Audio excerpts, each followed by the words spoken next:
Hi and welcome to another Photoshop manipulation tutorial, and this time guys we are going to be focusing on Darth Vader visiting the planet Endor. Now obviously we remember that from Return of the Jedi, where we're trying to stop the bunker from being destroyed because that's where the satellite dish is that helps produce the shield to stop everyone from destroying the Death Star. But well, we all know how that one turned out.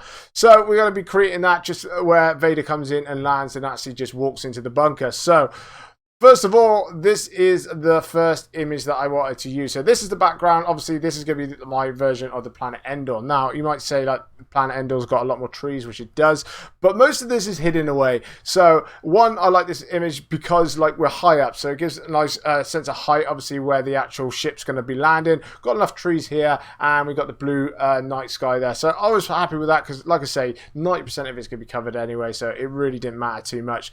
We do have this exposure level here, but this is for later on, which you'll see why. Okay, next thing we got up here is the satellite dish. Now this one I think is from Hawaii. I'm guessing it's Hawaii. I'm pretty sure it was. Right, so I use the channels to cut the trees out, use a pen tool then to cut the actual satellite out, and just plonked it in there. Obviously you don't have to worry about anything about the bottom or anything else like that, because we are going to be having a platform there for the ship to land on. It's going to cover all that kind of area up and that lot, so it didn't really matter at all.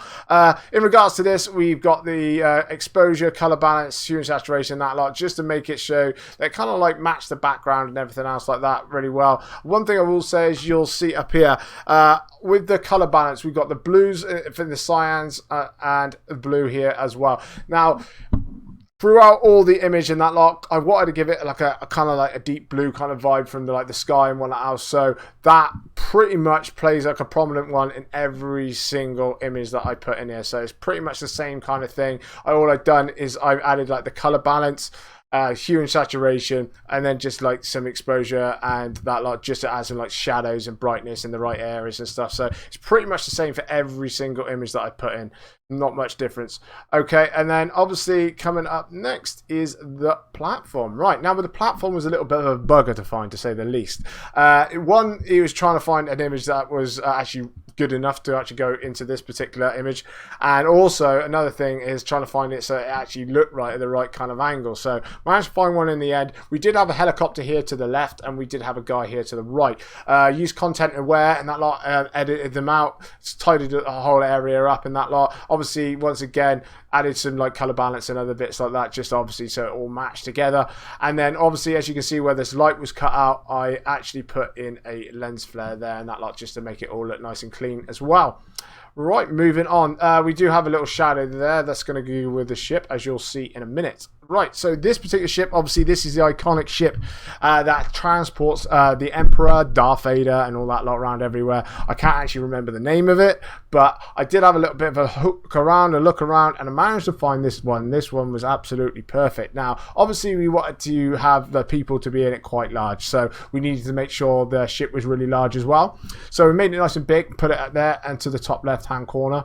And also, as you'll notice as well, we have along the front edge of this ship here, this is where the lights. So on this side here is where the imaginary light is. Okay, so we got lights from the bunker. I know like the bunker's underneath, but there's obviously going to be lights where they're going to go down into the bunker sort of thing. So that's light in the way for Vader. So we got all those imaginary lights just behind.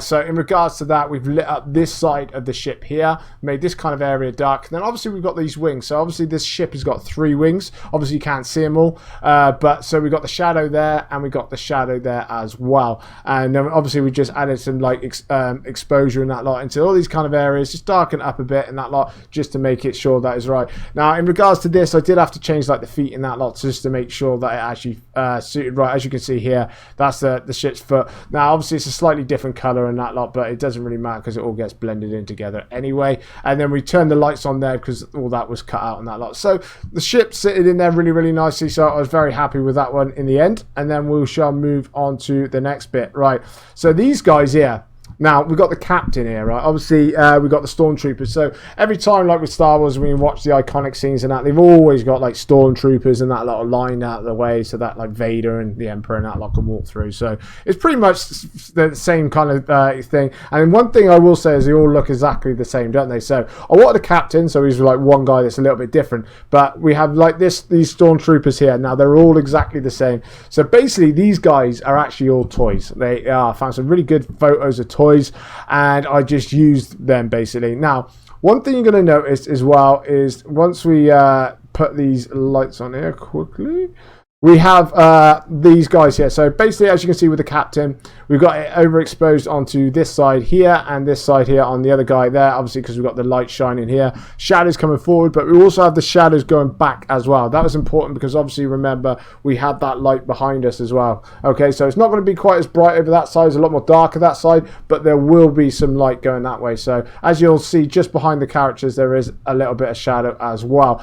And then obviously, these are all exactly the same. So basically, we got the light, more exposure to this side because obviously we've got this light source here just coming down there till we get to it here, and obviously it's a lot more darker.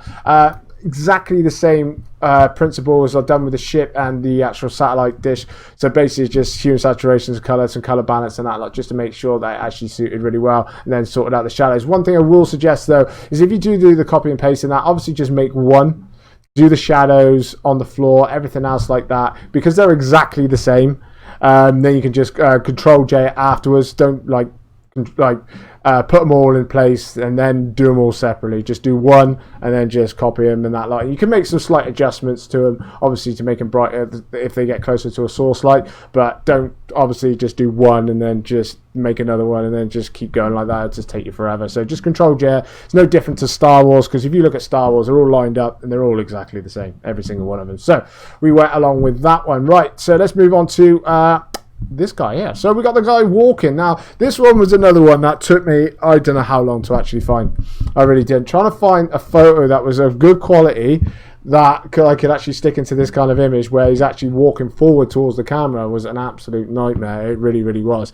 But after perseverance, if I can get that word out, we got there in the end. So we found this guy here. So basically exactly the same, bit of color balance and whatnot. Cut him out. Obviously, we've got this imaginary light once again from this side, so we've got the light more on this side. A little bit more dark on that side, but obviously it's not as dark at the back there is what it is here. It's a lot more lit up this side, so we didn't want to make him too dark. So he's walking forward with the shadows. And then we have the other guy here. So they were actually in from the same photo, thank God. So I didn't have to actually look for another one, but exactly the same principle once again. Now we have this guy here. So as you can see, that we've got this guy here, but with this guy, we've got three. Okay, so exactly the same again as we've done with the people at the back. Okay, so this guy here is exactly the same person. Okay, but with him, he was in Paris walking along the road.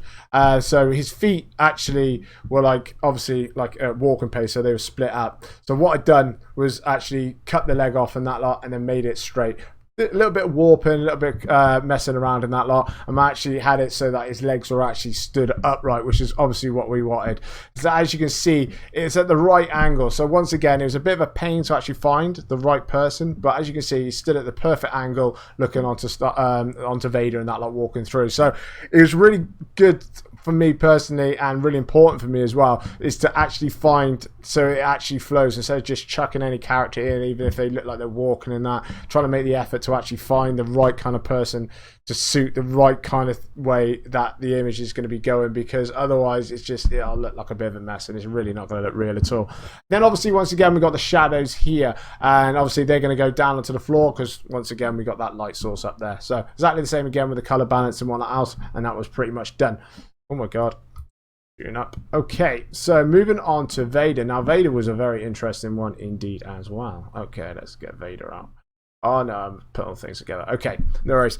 Right, now with Vader, I found this brilliant photo. So now he's walking through, but it looks like he's walking through like a tunnel over like a motorway or a highway if you're in America or whatever. And he's all like kind of lit up. So it was a good photo. But the trouble is like the helmet at the top was a little bit fuzzy, and also there was a problem with the body area as well. So let's start with that, with what I'm meaning. So basically, where you got this cloak, you've got the arm, the legs, and that side. That's from the original photo, okay? So this is where he's walking through. Like his posture, his body, and where his head and that lot is obviously from the original photo sort of thing. But I placed a different head onto the other head. So I shaped it so it was exactly the same size. Use obviously the base photo as as the layer to go with. And I found this helmet here is a Zach replica of Darth Vader's helmet from Star Wars. And it was an absolute really, really good actual image. So basically I cut that out and put that head onto there. So it looked a lot better. Now, the other problem I had was this centerpiece here. Now, the centerpiece didn't look too bad on the guy, but the problem is where he had a fancy dress. This bit here was hanging down. It had like straps and that, so it didn't look quite right, and it was bugging me. And none of it was lit up either. But apart from that, it looked pretty good. So what I did was add another look. I found a life-size replica of Darth Vader. Bearing in mind, this thing costs about £35,000. Crazy money for it, but basically it was real lifelike, and it was all lit up and had this beautiful centerpiece here, and I thought, right, so I cut that out, and then basically what we've done is used obviously the photo from before, used the body of the guy before as a guide as exactly how to shape it, so sized it up and then just warped it into his body, made all the corrections and that, and it absolutely suits perfectly. And like I say, so it's 3-in-1. But it absolutely looks like it's like really Vader just walking forward now, which is absolutely fantastic. And then obviously, once again, same principle again with all the color balance and other bits and pieces like that as well. Now, in regards to, like I say, with the kid, if you want to put someone in it, you can put someone in it. Exactly the same. Like I say, I found this online on Google and that lot. Basically, all I did was just put it in just to show how it would look to like some of my friends, how their kids could go in it, just so they could get an idea of how they wanted their kid to pose in this particular image and that lot. So that was just kind of like I stuck that one there, and as you can see, we made it like the lightsaber. And obviously, when I done it for other people, I gave them a lightsaber and everything else like that. So it was quite nice. But like I say, if you didn't want something like that, you just obviously put the stormtroopers closer together, or you can even get the Emperor if you wanted, even though he didn't actually visit Endor. But you know, in regards to this, I didn't actually do the smart object, sadly enough, but just a quick overview of what I've done. So obviously shift control E, put it all together, merge the layers together, and then I wanted to like edit the actual thing together, because camera raw is really where you can bring the actual image to life. It's like it's the magical part I always find.